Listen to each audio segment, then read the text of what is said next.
Untuk korang yang ada masalah kencing manis, mesti korang punya doktor ke, dietitian ke, nutritionist ke akan cakap kurangkan makan gula, makan lebihan buah-buahan, sayur-sayuran, kena exercise. Tapi saya sebenarnya ada something untuk korang yang korang boleh cubalah kalau korang still nak merasa manis dalam hidup.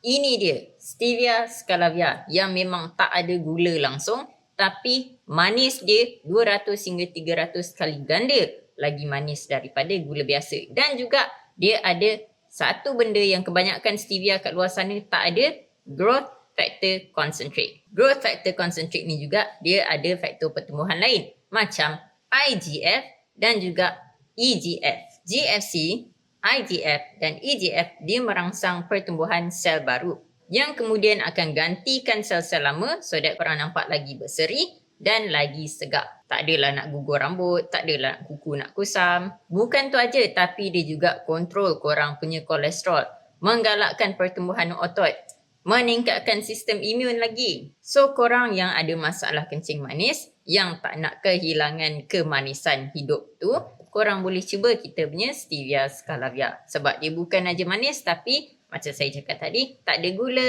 tak ada karbohidrat, tak ada kalori dan kaya dengan GFC. So korang kalau nakkan stevia yang lain dari yang lain, korang boleh dapatkan kami punya ni dekat shop sekarang.